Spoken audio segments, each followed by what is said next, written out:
I'm going to use a party hat as my base, and then these items that I have found at a vintage market, which I've molded and put polyurethane into, are also going to be on my hat, together with these items that were already in my stash that were either molded or 3D printed. Yes, I have a 3D printer.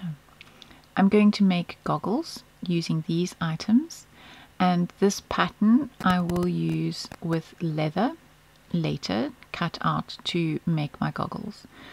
But to start the hat off, I'm going to have a base of some stencil work using gold glamour paste by Stamperia.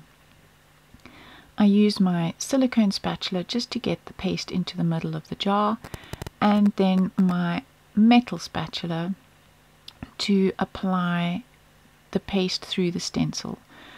I'm using the thickness of the plastic of the stencil as a guide, just so that I have an even amount of paste on my hat through my stencil.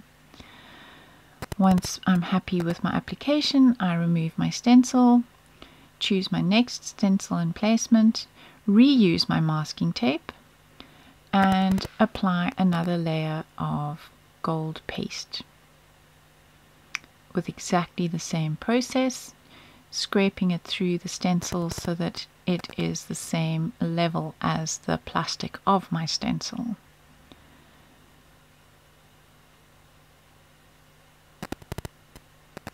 Once I'm happy with that, I pop it in some water. I have a container next to me that I just pop it into until I'm finished using all my stencils, and then I will go and clean them all at once. The glamour paste dries really quickly and hard on your stencils if you don't do this. For the top of the hat, because it has a curve, I can't use the masking tape trick, so you can see I'm just walking my hands around the area that I'm working in. Once I'm finished, I blow dry it. You could also leave it to air dry while you go and spray paint all your bits and pieces. I left those outside to dry while I was working on the leather. You need to remember to flip your pattern over so that you have a left and a right piece for your goggles. You can see that I am trying to save as much leather as possible by bumping the pattern up against itself and just using one line down the middle. It's always wise to try and make your supplies last and go as far as possible.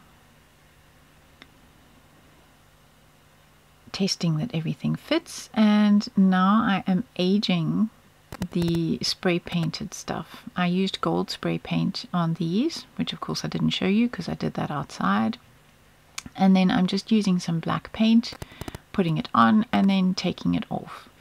I'm trying to leave some of the black paint in the cracks and crevices so that it looks a little bit more vintage and aged.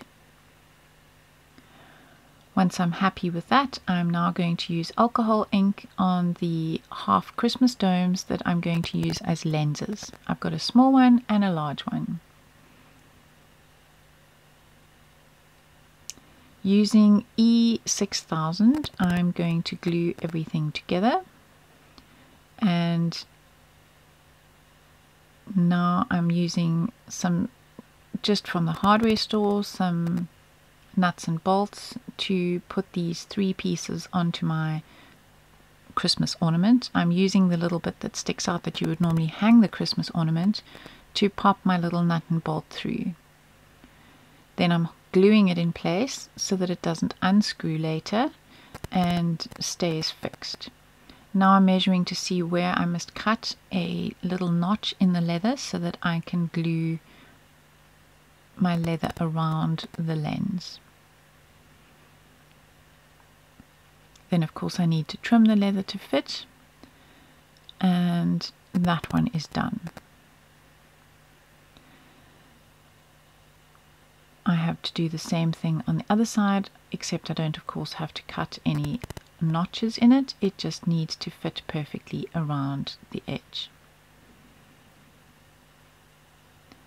Now for the nose piece across the middle of the goggles, I'm just working out on the hat how far apart I need them and how much ribbon I will need, and marking where the center is to be able to punch the holes. I use a white Posca pen for this. I'm using my awl to poke a hole and then mark it with my white Posca pen so that it is easy to see just now when I need to poke my brad through the ribbon, which already has holes in it with metal rings. I bought this ribbon as it is. I didn't put all those ringlets in. So once I'm happy with that, again, I'm just going to add a little bit of glue to make sure that everything stays put. Here I'm measuring for where I must punch the holes and then how much ribbon I'll need. But what I did find in my stash was a lens from a welding goggle pair that I had taken out, and I just thought that would look really cool. Now that I've measured for my ribbon, I'm going to cut it off and attach it. And again, I've poked holes through and trimming off the excess. And once I'm happy with it, I will flatten it with my pliers and apply some E6000 again. Then the trick is to get the goggles to slide over all the rough texture that we applied through the stencil, which takes a little bit of wiggling and patience, but not too bad. Once I've got them centered, I can now start adding all the trimmings and exciting bits. Here you can see I have used gold spray paint and the black gesso by Stamperia. I've sprayed them kind of half-half just to make it more interesting. I've put some masking tape on my desk and I have applied some cornice adhesive together with some black paint, which I'm mixing together. This is just so that if the glue oozes out from underneath the objects, it doesn't look white and bright. You can heat the polyurethane items to mold them to your hat. I just use my heat gun. If you find your objects are too hot, you can use tweezers and your kitchen oven mitts to hold things in place.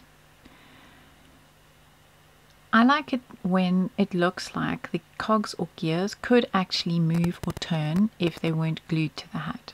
So when I'm planning the layout of my hat, I like it to have a bit of a flow. So things can go up and down and move around the hat rather than gluing everything in a straight line. So you can see I'm organizing my gears, and now I've got my pipes, and these oozed out. I'm just using a wet wipe, and if it leaves a little bit of glue behind, it's not bright white.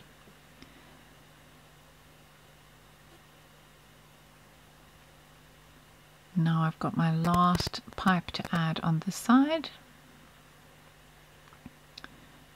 and gluing it in place before I heat this plate and mold it to fit the hat and then glue it in place. The thinner your object, the easier it is to heat and bend. So if your object is quite thick, you have to have a little bit more patience and heat it a bit longer.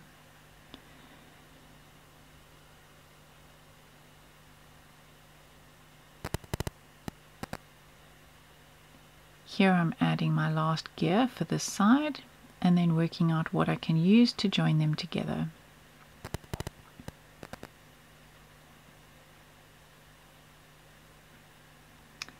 Okay, now I'm happy with the balance of the sides of the hat. I'm adding this faucet, which was 3D printed, to the front of the hat. I say faucet because it's a tap. I'm not sure which word to use. The Americans use faucet. Now I'm planning the top of my hat and what will go on it and inside it, and I've worked out I want this on the front of the hat, and again I need to just heat that little bit so that it sits flush on the top of the hat. Adding my glue, and then where the glue oozes out, I'm just going to use a paintbrush to spread it, and in fact I decided I liked the fact that it looked like it gave it a drop shadow, so I left the little bit of glue visible. One last piece to go on the side, and then I'm adding my little underwater airship. on the other side to balance the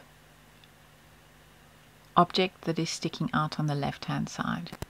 The final few touches to the top of the hat are some pipes to make it all linked together and to fill the gaps and to balance it. You'll notice I'm using 3. Odd numbers are always good. Finishing touch for the side of the hat is to add brads into the holes of this plate that I glued on earlier. And I'm just using my awl to make holes and then flattening the legs inside. There's a little bit of a open space there, and I decided to add 3 brads just for interest and texture. And that's it, my hat is finished. I hope you enjoyed this tutorial. Please like and subscribe and follow all the rules so that you can win a prize. Thanks for watching.